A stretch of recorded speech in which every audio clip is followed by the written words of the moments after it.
My name's Roger Quick, and I'd like to welcome you to the Hot Guitar Club. The main purpose of the Hot Guitar Club is to take beginners that know nothing at all about playing a guitar through to somebody that could play along with their favorite song in 12 weeks.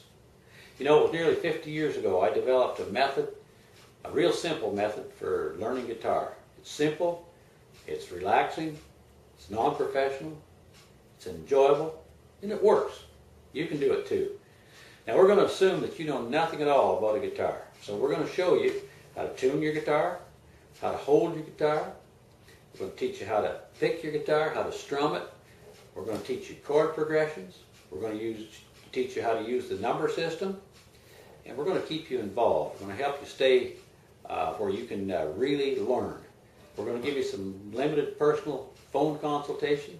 And we're even going to help you pick out the right guitar, one that'll suit you. So if you're ready to go, let's go. We'll see you on the other side. Okay, I want to get you ready for lesson 1. First of all, I want to explain the guitar to you. This is what we call the body of the guitar. The main part is the body of the guitar. This is the round hole. Some guitars used to or still do have F holes, which are shaped like that, but the majority have this round hole. Next we have the bridge, which is right here. Some guitars have the strings that start back here and go over the bridge, and sometimes the bridge is adjustable, but that is known as the bridge right there. Now this part up here, right at the end of the strings up here, this is the bridge. This is the nut right here at the end of the guitar here. Now these are what we call tuners, tuner keys. This is what puts our guitar in and out of tune. We need to get it in tune for it to play well. This is the head of the guitar. Now, this long piece here is known as the fretboard.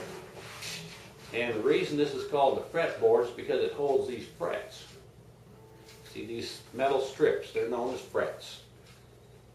Fret number 1, 2, 3. Now, I need to show you how to hold your guitar. The best thing, I use a strap to stand up most of the time, but if I'm sitting down, get the guitar where it's comfortable, get it over your leg like that where you can hold it with this hand. That'll let this hand be a little freer, but if you can just hold on to it like that and get your fingers up here like this. The pick, if you can see that pick, there's many ways to hold a pick. They teach you to lay it on that finger and then hold it with your thumb like that. I never found that comfortable, so I just get a hold with those 2 fingers there, and sometimes 3, just whatever comfortable to you. Get a hold of your pick, but get a hold of it good where you won't drop it on the floor. And now, the left hand, the best way to hold that is put your thumb on the back of the guitar like this. See how I got my thumb there? And then, that lets you squeeze the strings.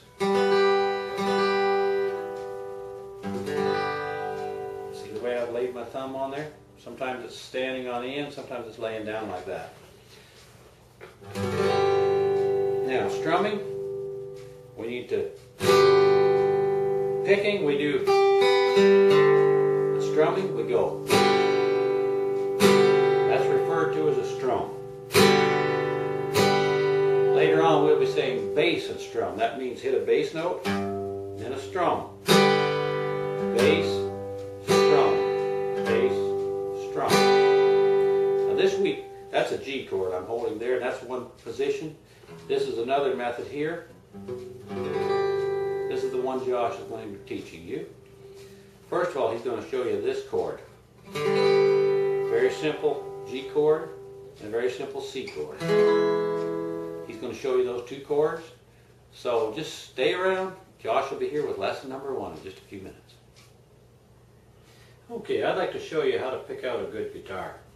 First of all, if you know somebody that you could trust that's a good guitar player, or even not even a good guitar, just a fair guitar player that's been at it a while, take them with you when you go looking.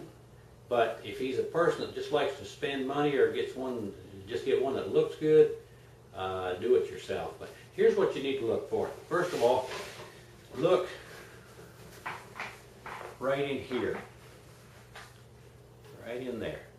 And if you've got a guitar pick like this, and it'll slide in between there, and be held, it's good right there. Now, if you get one, you stick that pick in there and it falls out, those strings are too far away from the frets. Now, they can usually be fixed by filing the nut.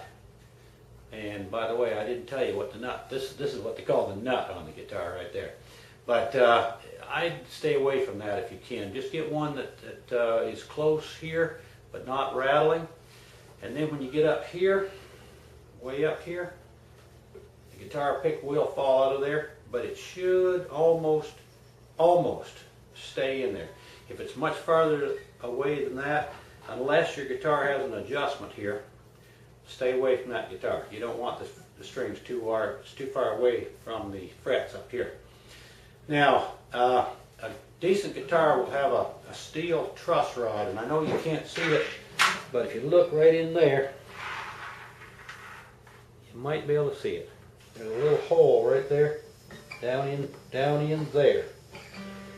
And there's a nut down there, and there's a steel truss rod, and you can pull the neck up and forth, back and forth like that. And if it doesn't have a steel rod in there, the neck will eventually swing up like this because there's not enough support in there, and it'll just not play well. Another thing is the tuner keys.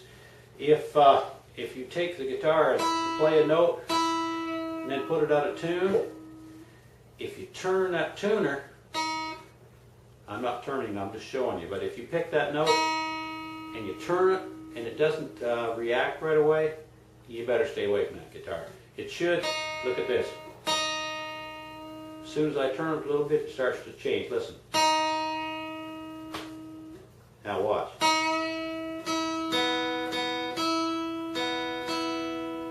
So if it's loose in there, stay away from that guitar. There's a lot more things to watch for, but if you will stay somewhere in the 100, depends where you get your guitar. If you go to a regular music store, they're going to try to sell you something that you don't need, and don't let them do it to you. They're going to try to sell you a $200, $300, $400 guitar, and probably that guitar is really only going to be worth $125, $130 anyway. So I'll tell you what, we're going to give you the address of a friend of ours that will steer you right. Whether you buy from him or not, it's not the point. But he'll steer you, he'll show you. You can buy a guitar from him for anywhere from $135 to $175 with a built-in tuner. Some of them do, but you can get in that price range anywhere from $135 to $175 and get you a good playing guitar. So we will give you the address to his site.